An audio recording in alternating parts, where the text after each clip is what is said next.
Salmo 149, versículos 1 a 6, diz assim: Aleluia! Cantem ao Senhor uma nova canção, louvem-no na comunhão dos fiéis. Alegre-se, nação, no seu Criador, exulte o povo ao seu Rei. Louvem o seu nome com danças, ofereçam-lhe uma canção nova ou uma música nova, um novo louvor. O Senhor agrada-se do seu povo. Ele coroa de vitória os oprimidos. Alegrem-se os seus fiéis nessa glória, e em seus leitos cantem alegremente. Altos louvores estejam em seus lábios. Eu sou o pastor Alan e essa é a Quinta Teológica Especial de Natal.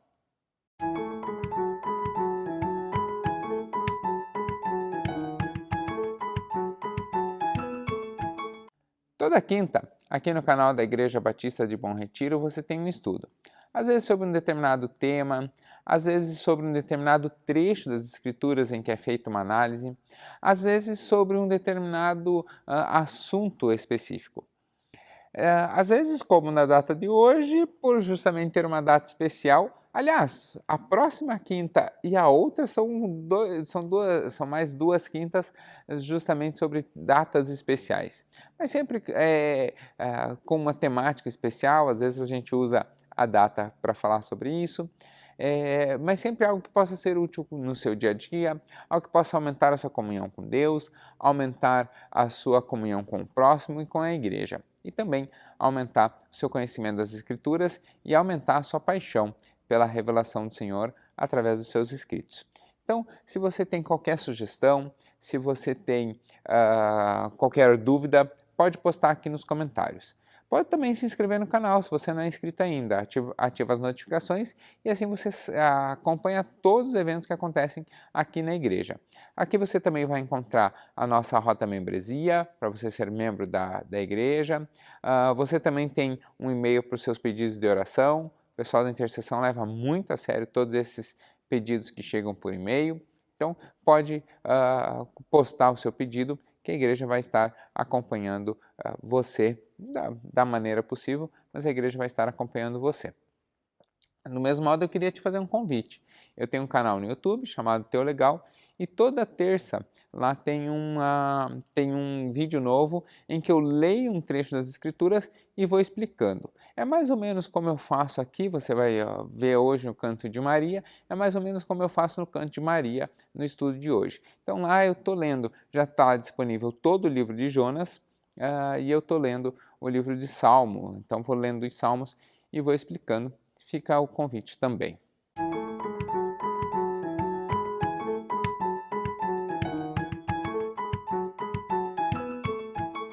No estudo de hoje, nós vamos ter 4 cantos. Eles são cantos bem conhecidos, são cantos bem famosos dentro da teologia, eles são cantos bastante comuns de serem estudados, tem um monte de material sobre isso e tem uma característica bem especial. São 4 cantos a respeito do nascimento de Jesus. O Evangelho de Lucas traz 4 cantos a respeito do tempo ali de nascimento de Jesus. Um pouco antes, um pouco depois, mas são 4 cantos bastante conhecidos. Eles receberam, por costume, por tradição, o nome em latim, porque nós temos a Septuaginta, que é a primeira tradução da Bíblia, né, do grego, porque estamos falando de Novo Testamento, do grego para o latim. Então, os primeiros estudos de teologia consagraram esses nomes, né, tornaram esses nomes oficialmente em latim. E assim como no caso da Torá, os 5 livros do Antigo Testamento, os 4 cânticos eles recebem um nome em latim, mas é o nome de como o cântico começa. Então, quando nós olhamos para o Antigo Testamento, nós vamos olhar, por exemplo, o livro de Gênesis, ele começa com Bereshit bara Elohim, né, que é no começo disse Deus, né? Então, Bereshit bara Elohim, o livro de Gênesis é conhecido pelo nome de Bereshit. Por quê? Porque é a primeira palavra. Assim como Shebot, Devarim, né? A primeira palavra do livro é o nome que esse livro recebe, né? Então, Gênesis, Bereshit, Êxodo vai ser Shevot, né? E assim, os 5 livros do Antigo Testamento. Do mesmo modo, os 4 cânticos do nascimento de Jesus, eles também recebem o nome em latim, dessa vez não em grego, mas o nome em latim, né? Os do Antigo Testamento são os nomes em hebraico. Mas no Novo Testamento eles recebem o nome em latim de como seria o cântico, né, na sua tradução da Septuaginta. Então hoje o pastor Alan vai falar até latim, hein? Que tal? Bonito, né? Eu estudei latim, eu fiz faculdade de letras e eu fiz letras português e espanhol. E a gente tinha obrigatório lá a cadeira de latim. Então eu estudei um pouquinho de latim, suficiente para quê? Para falar latim? Claro que não, né? Suficiente para poder olhar um texto em latim, encontrar ali algumas particularidades e ler em latim. Então consigo ler em latim, não consigo entender tudo que leio, mas leio qualquer coisa em latim sem problema nenhum. Então nós vamos estudar alguns cânticos hoje. Você vai testar minha pronúncia do latim, vai ver que meu latim é clássico. Você vai ver que eu falo muito bem latim. Mas é só um trechinho, né? É brincadeira. Mas hoje é um dia de imensa alegria. Mas antes de analisar os cânticos em si, né, analisar o texto deles, eu queria entender. Você está vendo que eu estou com uma roupa especial, né? Estou com a minha gravata especial, estamos em um cenário especial, estou aqui na igreja com a nossa decoração de Natal, mas hoje é um dia muito especial e aí justamente porque estamos em época de Natal, porque hoje é dia 24 de dezembro, então eu não ia entrar na sua casa, né, de camiseta ou com qualquer roupa. Eu coloquei a minha melhor roupa para poder entrar na sua casa e trazer essa mensagem. Mas antes de analisarmos os cânticos em si, eu queria pensar um pouquinho contigo sobre o papel do canto dentro do culto cristão. Nos tempos de hoje, dificilmente você nunca ouviu uma mensagem de uma outra igreja, nem que seja um trechinho, porque provavelmente você já foi. Então, se você é membro do Bom Retiro desde sempre, você com certeza já foi a uma outra igreja, porque era aniversário de uma igreja, porque era posse de um pastor amigo seu, porque você assistiu na internet, porque foi um pregador que veio a uma igreja e você achou interessante a mensagem dele, e aí você quis assistir uma outra mensagem dele, né? Então, com certeza, a gente já assistiu o culto de uma outra igreja. Talvez nem seja uma igreja batista, né? Pode ser de uma outra denominação e não precisa necessariamente ser de uma igreja evangélica, né? Os batistas não são evangélicos, mas esse é um outro tema. Seja uma igreja reformada, para ser preciso, já que a aula é de teologia, né? Não ser preciso, os batistas são reformados, né? É uma igreja histórica. Mas seja uma igreja histórica, seja uma igreja evangélica, seja uma igreja, seja a igreja católica, até de outras, não precisa nem ser uma igreja cristã. A gente tem Miriam, por exemplo, quando o povo passa o mar se abriu, o povo passa, a primeira coisa que Miriam faz é pegar um tamborim, você vê que ela tinha levado um tamborim com ela levar um pandeiro, né, um tamborim agora os músicos vão ficar bravos comigo, né, porque tamborim não é a mesma coisa que pandeiro, mas ela pega um pandeiro, um tamborim, conforme a versão da Bíblia vai dizer, e aí é um problema dos músicos com a tradução, mas ela entoa um novo cântico. Nós temos, né, Davi, quando a arca vai entrando na cidade, Davi vem cantando e dançando na frente. Né? Momentos de tristeza também, quando o filho dele com Batseba morre, ele então se veste, bota uma roupa bonita e vai cantar também, né? Apesar de ser um cantador, mas vai cantar também. Paulo e Silas, quando estão na prisão, eles ali presos, sem perspectiva de sair, o que eles fazem é cantar. Então o cantar, o canto, o louvor, engrandecer a Deus com a música é um papel que a gente nota na igreja cristã, e a gente nota na igreja e a gente nota que é uma manifestação de algo insubstancial, né? Que não tem substância, algo imaterial na vida do homem. O cântico é natural do ser humano. Cantar é algo, é a expressão. Vocês sabem que eu não sou professor de canto, eu não entendo nada de canto, daquelas técnicas de canto, eu não entendo absolutamente nada. Você pode ver pela minha voz que nem cantar direito eu sei. Eu não vou cantar hoje, eu prefiro falar latim do que cantar, e é isso que eu vou fazer hoje. Mas o canto, ele é uma expressão. Então eu, como estudante de literatura, como doutorando de literatura, uso o canto entendo o canto como uma expressão artística. E aí por isso que me imperdigo, me dou a ousadia de falar sobre isso, porque o cântico é uma expressão artística, uma expressão da alma humana. Então, há dores, há momentos nossos, há momentos de alegria, há momentos de júbilo, há momentos em que a alma fica maior do que o corpo. A expressão é mais ou menos essa. É lógico que a alma é imaterial, né? Então ela não tem forma, ela não tem como ser maior do que o corpo, né? Mas a ideia é de que nós somos tomados de uma alegria ou de uma tristeza, nós somos tomados, para ser bem preciso, nós somos tomados de um sentimento tão grande, seja ele de dor, seja ele de tristeza, seja ele de esperança, seja qual for o sentimento. Mas nós somos tomados de um sentimento tão grande que ele extravasa o corpo, ele é maior do que o corpo. E aí nós exterioramos isso, né? Nós verbalizamos isso através da música, através do canto. Então o canto ele é extremamente necessário, ele é extremamente benéfico. Cantar faz bem para a alma, cantar regozija a alma, cantar lava a nossa alma.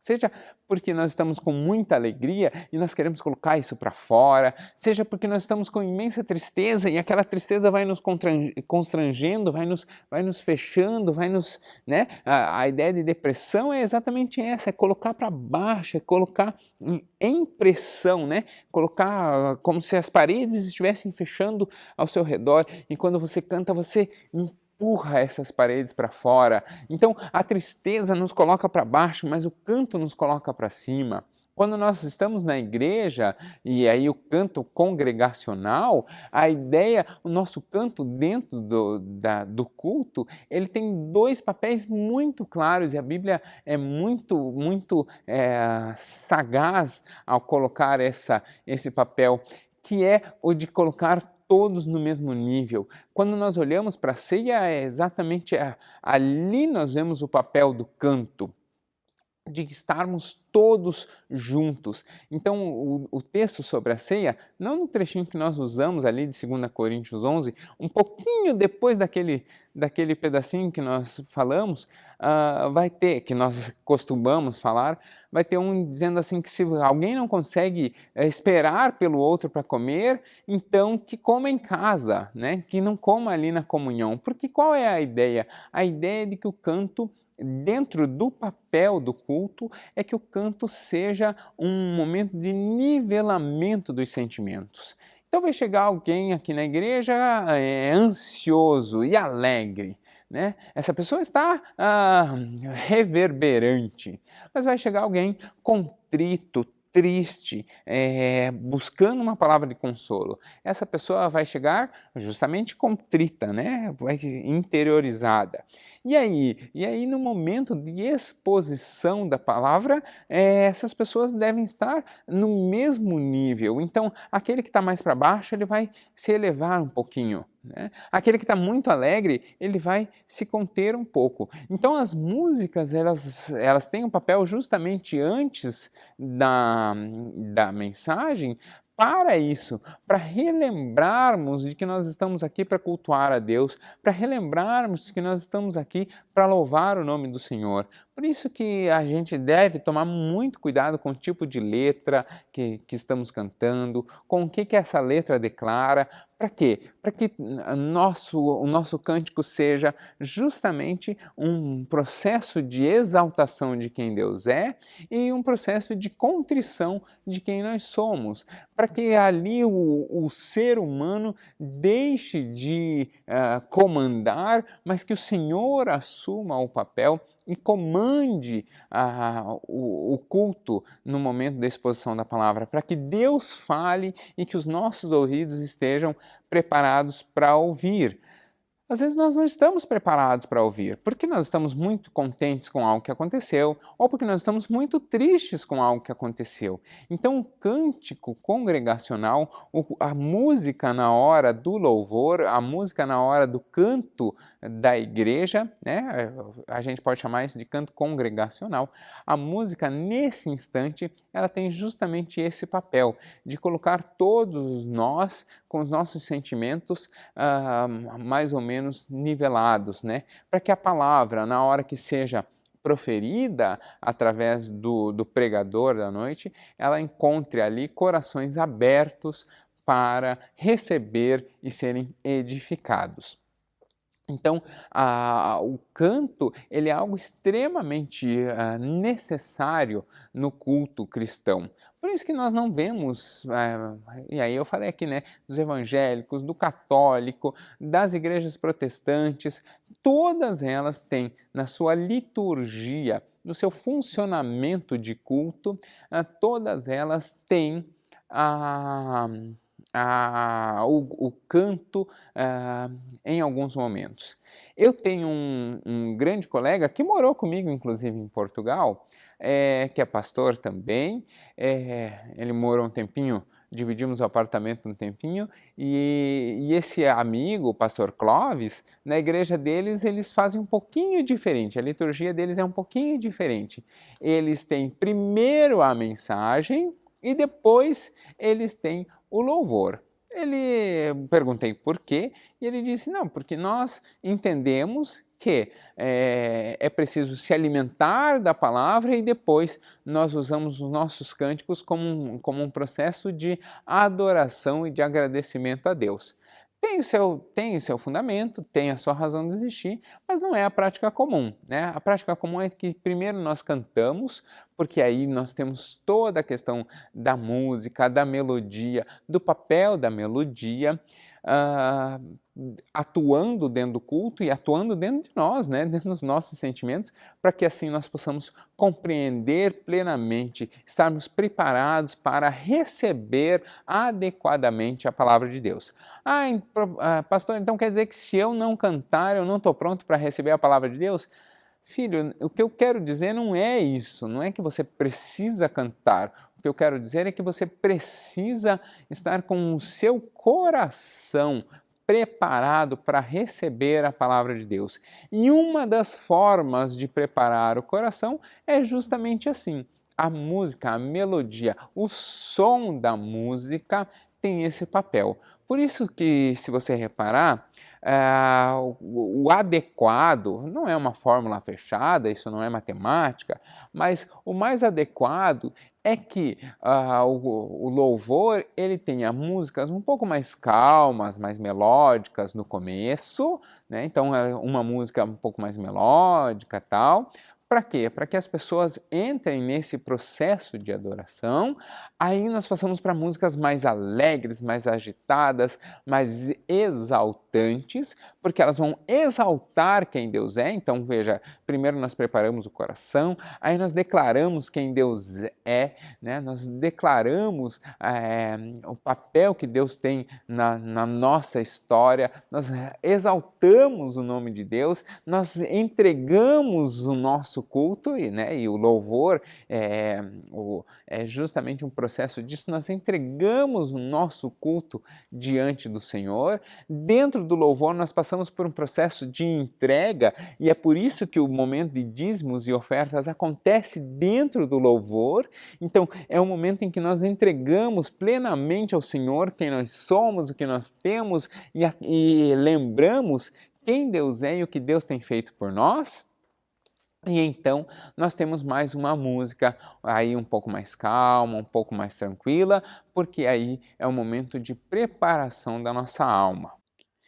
Essa música mais tranquila, essa música mais branda, essa música cuja melodia ela vai ser mais tranquila, ela já é a que normalmente é a última música antes da mensagem, ela tem um papel fundamental, que aí sim é apaziguar. Porque veja, nós começamos cada um do seu jeito. Aí nós passamos por um processo de alegria, de exaltação e de entrega total, né? Por isso as músicas mais agitadas e o momento de dízimo. E aí nós então chegamos ao momento em que a palavra vai ser ministrada, em que Deus falará aos nossos ouvidos. Quer dizer que antes ele não tenha falado com uma pessoa ou com outra, mas quer dizer que naquele momento Deus falará com a comunidade, Deus falará com a igreja. Por isso, ali naquele momento, então, nós temos um momento de entrega muito maior, né? E aí a música mais tranquila, antes do louvor, ela vai preparar os corações para receberem adequadamente a mensagem. Então, nesse processo, nós tranquilamente, então, chegamos a um coração preparado para receber a palavra de Deus. E aí, então, começa a mensagem. Aí, então, começa, veja, até o momento do louvor, somos nós falando com Deus, nós estamos conversando com Deus. Por isso, a cada momento de louvor e de oração, a cada momento de louvor, o nosso cântico deve ser encarado, deve ser pensado, deve ser feito como se fosse o que ele efetivamente é, uma oração. É como se nós, ao cantar, estivéssemos orando a Deus. Por isso que a letra é importante. A música vai mexer com a nossa alma. A música toca o nosso lado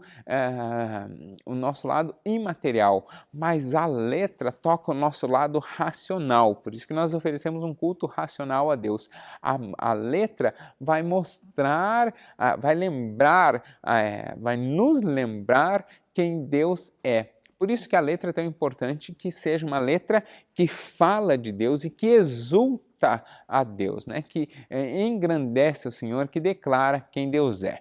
Eu não vou entrar aqui no mérito de fazer uma análise das letras, de como nós vemos hoje, de como são as letras hoje em dia e tal. Eu vou deixar isso um pouquinho de lado, porque o nosso propósito aqui não é gerar polêmicas, e aí eu dou a liberdade de cada um pensar se a letra é boa ou não, pense no que você canta. Se a letra não te agrada, então não cante mais essa canção, deixa essa canção para quem se agrada com ela, tá bom?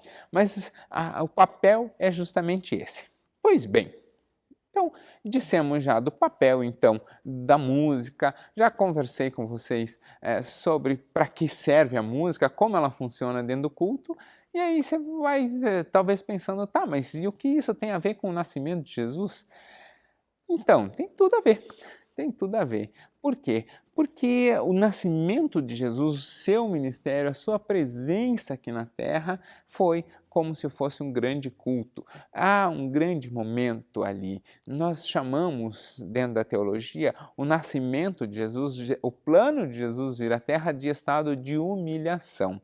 E aí tem o estado de humilhação, toda uma caminhada, né? Então começa com Jesus se fazendo menino, frágil, ou seja, nós entregando a Jesus, né, nós aqui, a humanidade, entregando a Jesus os seus cuidados. Jesus precisou ser cuidado, Jesus precisou ser aninhado, precisou ser assistido. Né? A gente olha para Jesus pensando que Jesus podia todas as coisas, Jesus não podia andar, Jesus não podia comer por si mesmo, né? Jesus precisou ser cuidado. Então Deus escolhe uma moça e um rapaz, Maria e José, para cuidarem de Jesus, né? Ali eles representavam a humanidade toda num processo em que Jesus estava completamente entregue. Por isso que nós chamamos de estado de humilhação.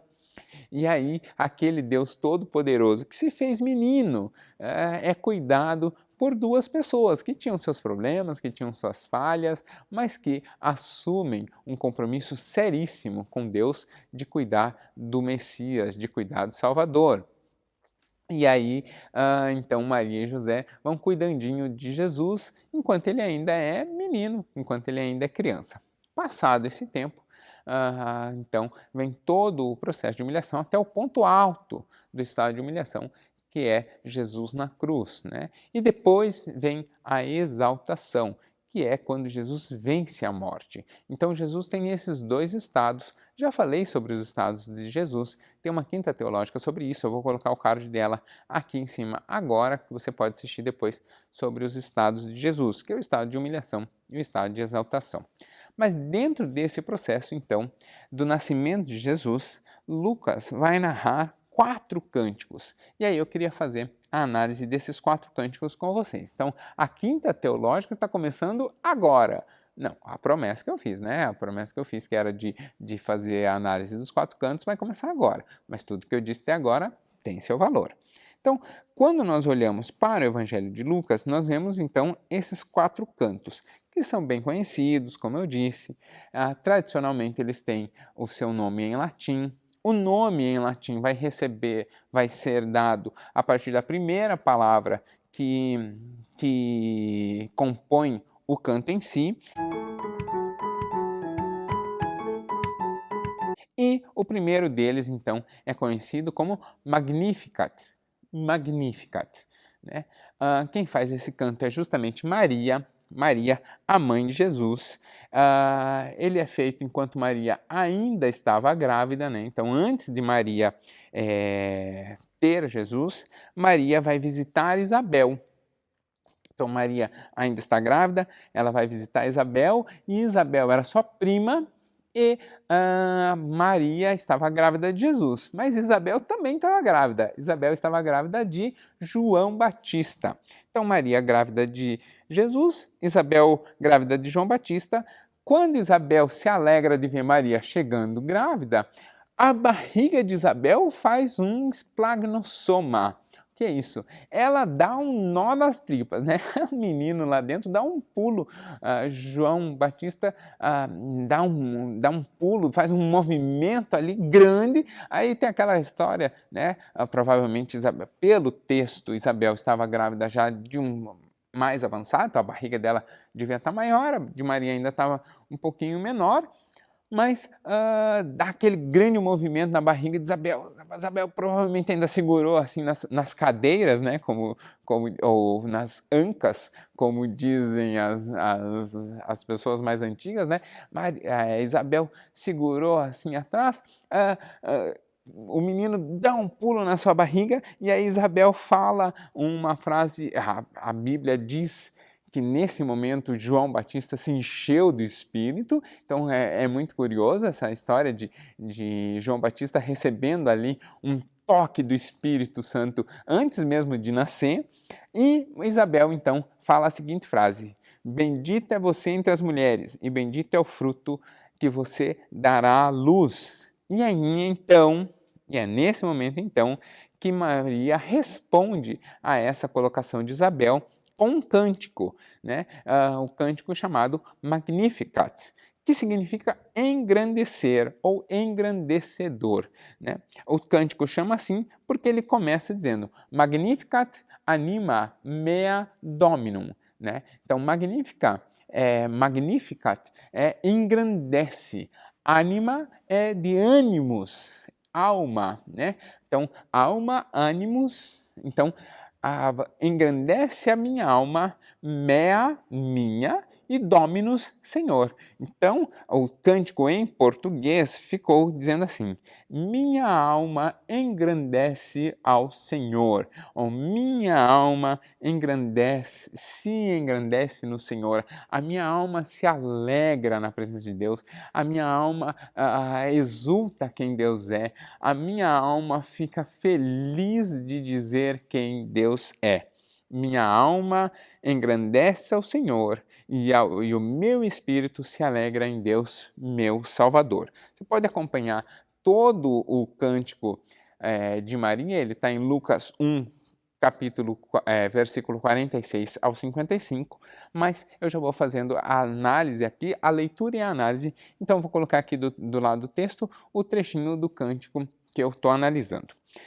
Então, quando Maria fala assim, ó, minha alma engrandece ao Senhor e o meu espírito se alegra em Deus, meu Salvador, ela está respondendo àquela colocação de Isabel, porque Isabel disse que bendita era, bendita significa que é abençoada, né? Isabel ali está dizendo, olha, eu estou grávida, você também, mas você está jubilante, a sua gravidez é maior do que a minha, você é muito mais abençoada do que eu. Aí Maria fala, não, a minha alma, eu não sou uma mulher abençoada, quer dizer, eu sou uma mulher abençoada, mas tanto quanto você, como qualquer outra mulher, a grandeza é do Senhor, né? A minha alma engrandece ao Senhor, o meu espírito se alegra em Deus, meu Salvador. Então Maria está dizendo assim, olha, não há nada de especial em mim por mérito meu. O que há de especial em meu ventre é, na verdade, obra de Deus. Por quê? Pois atentou para a humildade da sua serva. De agora em diante, todas as gerações me chamarão de bem-aventuradas. Mas isso quem fala, aqui Maria está usando um texto, olha como Maria conhecia as Escrituras. Maria aqui está usando um texto de Ana. Ana, mãe do profeta Samuel. Então Ana, que teve, né, Ana era estéril, não conseguia ter filhos, pede a Deus um filho e promete devolver a Deus esse filho. Ana fala exatamente essas palavras. Você pode ver esse texto de Ana em 1 Samuel 1, capítulo 1, versículo 11. Lá vai ter exatamente essas palavras. Atentou para a humildade da tua serva. De agora em diante, todas as gerações me chamarão de bem-aventurada. Então, o que Maria está dizendo aqui é, olha, o nascimento do profeta Samuel é a realização da vontade de Deus. Deus olhou para o cântico de Ana, Deus olhou para o choro de Ana, Deus olhou para a vontade de Ana de ter filhos e a abençoou. Então, do mesmo modo, Deus olhou para mim e encontrou em mim a possibilidade de gerar um menino e me abençoou. Então, o meu papel nessa história não é inovador, o meu papel nessa história é o de ser uma serva. E aí a gente sabe que no reino de Deus, ser servo é o grande papel que nós podemos exercer. Então Maria aqui não está menosprezando a sua gravidez, mas está dizendo, olha, eu sou ferramenta na mão de Deus. Bacana, lindo esse papel de Maria, né? E aí ainda continua o texto dizendo assim, pois o poderoso fez grandes obras em meu favor, santo é o meu nome. Esse trechinho do Cântico de Maria, ele é uma alusão a Deuteronômios 10, 21, que diz assim, ó, seja ele o motivo do seu louvor, pois ele é o seu Deus, que por vocês fez grandes coisas e temíveis maravilhas, temíveis maravilhas que vocês viram com os seus próprios olhos. Então Maria, quando ela fala aqui, ó, Todo-Poderoso fez grandes coisas em meu favor, santo é o seu nome, ela está se remetendo lá ao texto de Deuteronômio 10, 21, né, dizendo que Deus faz maravilhas diante dos olhos daqueles que caminham com o Senhor. Para quê? Para que nós vejamos a glória de Deus ainda nessa vida. E aí estejamos prontos para o dia que estaremos com Ele na glória. Maria continua o seu canto dizendo assim: a sua misericórdia estende-se aos que o temem, de geração em geração. Essa colocação de que a misericórdia de Deus se renova a cada manhã, ou de que a misericórdia de Deus está conosco de geração em geração, é uma alusão ao Salmo 90. Salmo 90, versículo 1 diz assim: Senhor, tu és o meu refúgio sempre, de geração em geração. Então, essa colocação de que a misericórdia do Senhor se renova a cada pouco é justamente uma alusão a esse salmo. Maria continua: ele realizou poderosos feitos com seu braço, dispersou os que são soberbos no mais íntimo do coração, derrubou governantes dos seus tronos, mas exaltou os humildes. Então Maria aqui está dizendo, eu não fiz nada, eu simplesmente fui humilde e entendi o meu papel no reino. E Deus, então, teve misericórdia e graça de mim. E esse texto de Maria faz alusão a Juízes, Juízes capítulo 5, versículo 3, que diz, ouçam, ó reis, governantes, escutem a mensagem. Cantarei ao Senhor, cantarei, comporei músicas ao Senhor, o Deus de Israel. Então, esse trecho é dizendo justamente a ideia dos governantes soberbos que Deus os derruba, é justamente essa ideia que está lá em Juízes 5, né? De que as autoridades são dadas por Deus, e quando elas são soberbas, Deus então cobra o preço. Maria continua. Encheu de coisas boas os famintos, mas despediu de mãos vazias os ricos. Ajudou o seu servo Israel, lembrando-se da sua misericórdia para com Abraão e com seus descendentes para sempre, como dissera aos nossos antepassados. Então aqui, o texto de Maria aqui vai lembrar lá Êxodos 3,15, que diz assim, assim também Deus disse a Moisés, diga aos israelitas, o Senhor, o Deus dos seus antepassados, o Deus de Abraão, o Deus de Isaque, o Deus de Jacó, enviou-me a vocês. Esse é o meu nome para sempre, nome pelo qual serei lembrado de geração em geração. Então, Maria aqui está dizendo, Deus sempre esteve conosco, Deus sempre esteve com seu povo. Agora, Deus encontrou a sua serva para realizar a sua vontade, mas Deus já vem realizando a sua vontade conosco durante todo o tempo. Né? Então esse é o Cântico de Maria. Bonito, né? É muito legal esse cântico porque ele é um canto que Maria exulta a grande obra que Deus tem feito, não apenas na sua vida, mas na história de toda a nação. Maria entende aqui que ela é uma peça no processo, ela é uma parte de toda a ação de Deus, parte importante, parte significativa, parte que tem uma grande atuação, mas é uma parte em todo esse processo, em todo o grande plano de Deus. Mas tem um segundo canto, né? São 4 cantos, esse é só o primeiro, lógico que esse é um pouquinho mais extenso, os outros são um pouquinho mais curtos. O segundo canto é chamado de Benedictus, né? Então, Benedictus é bendito ou abençoado, bento. É um cântico aí de Zacarias. Você pode ver ele em Lucas capítulo 1, versículos 67 a 79. Então são 12 versículos que vão trazer a história e esse cântico. Zacarias quem era? Zacarias era o pai de João Batista.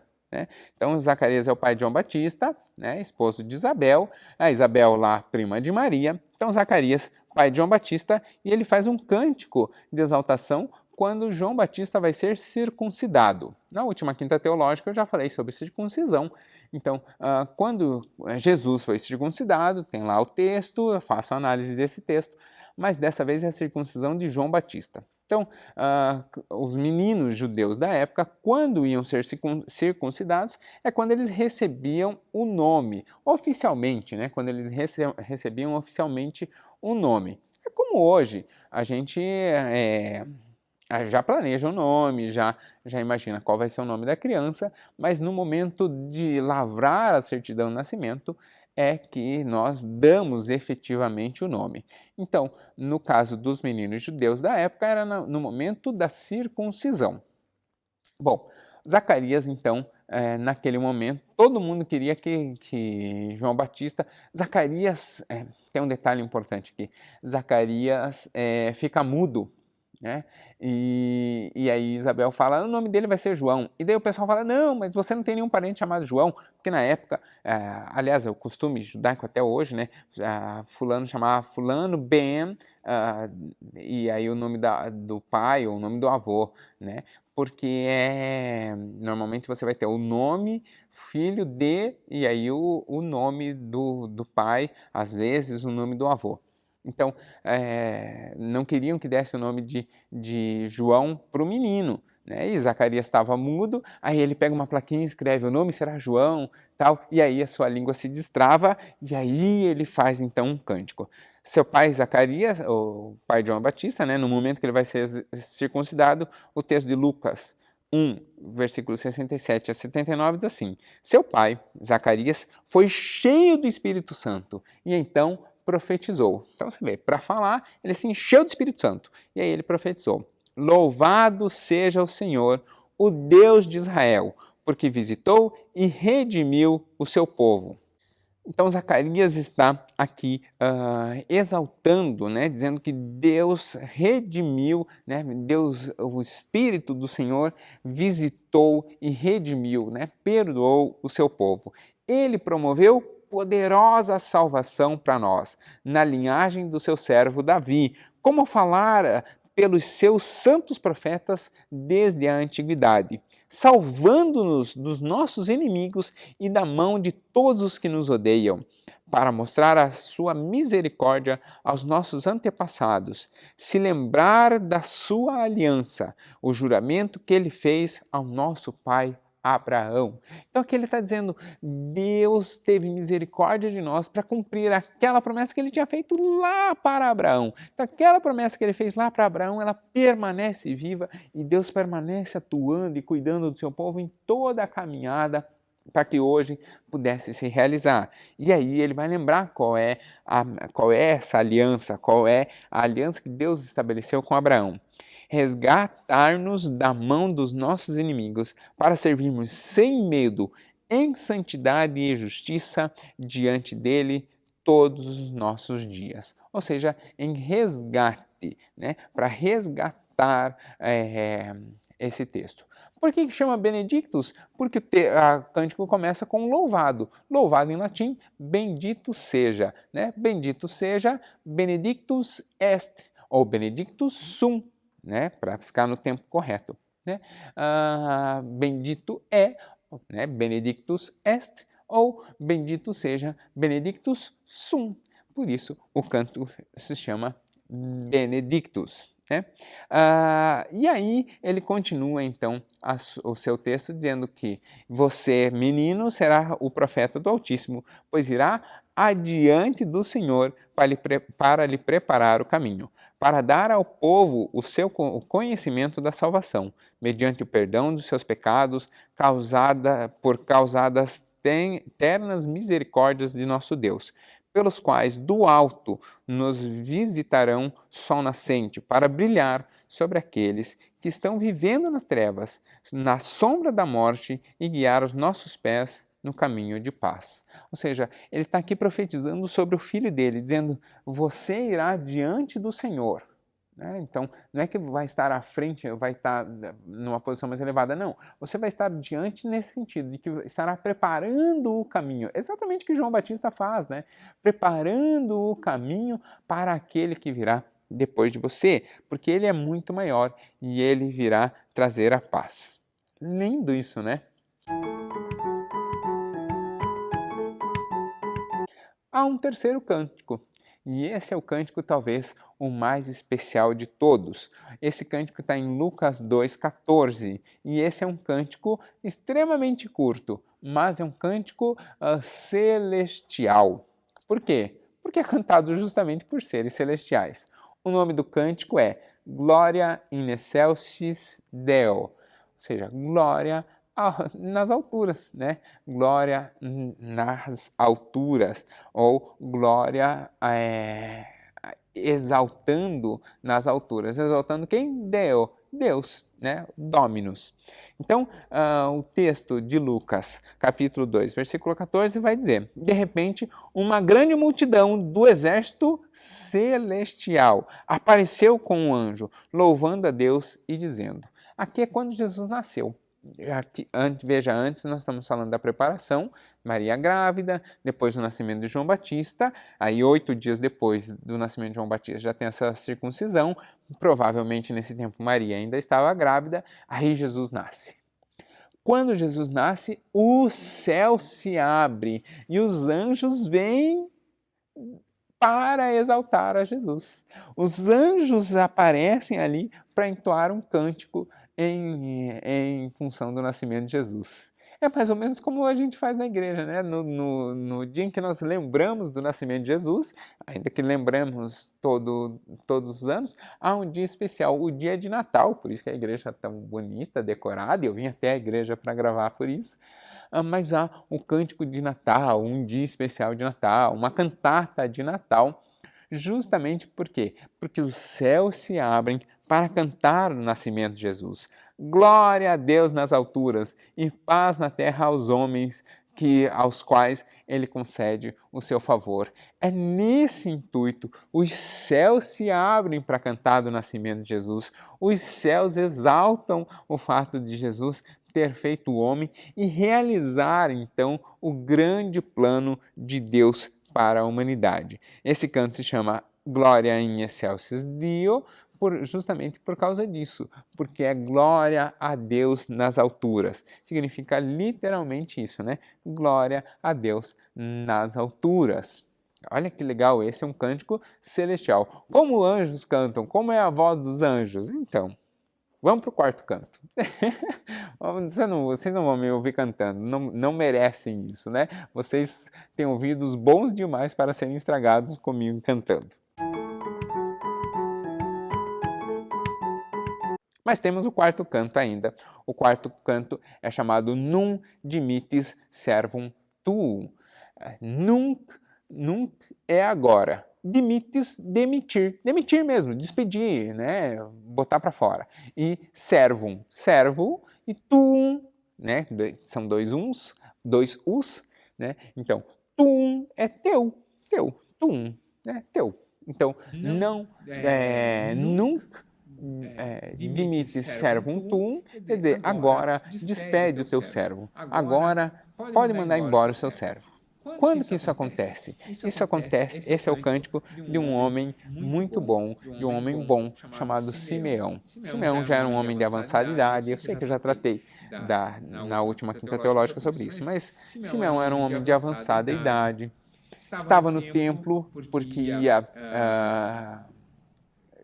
havia recebido uma promessa de que não iria morrer sem antes ver a Jesus.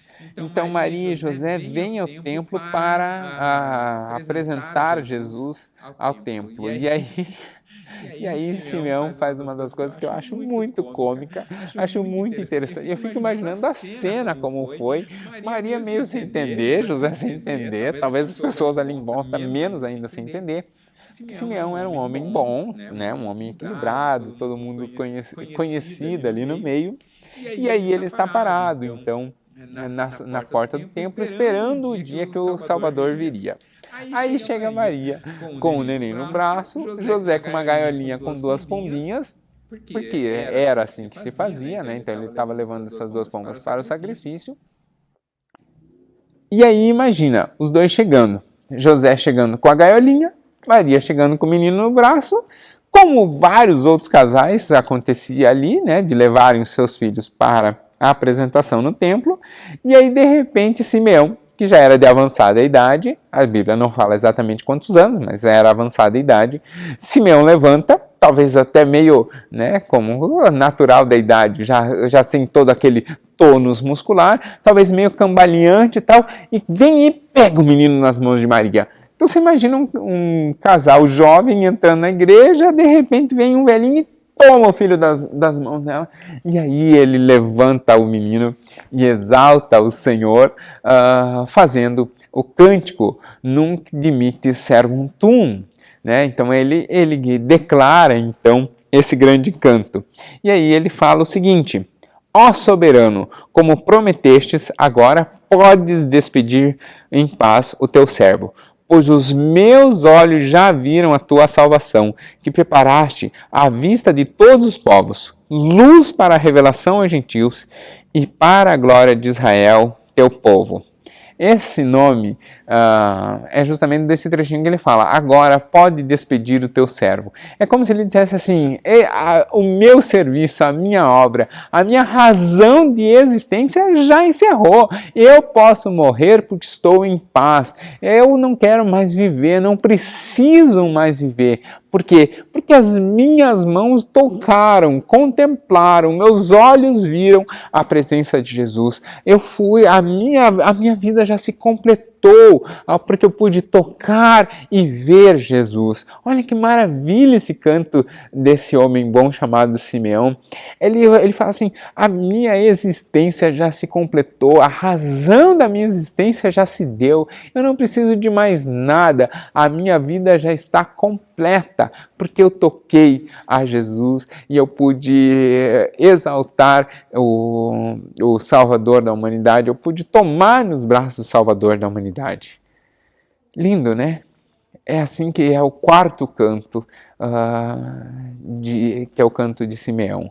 E assim a gente encerra os 4 cantos que tinha para estudar hoje.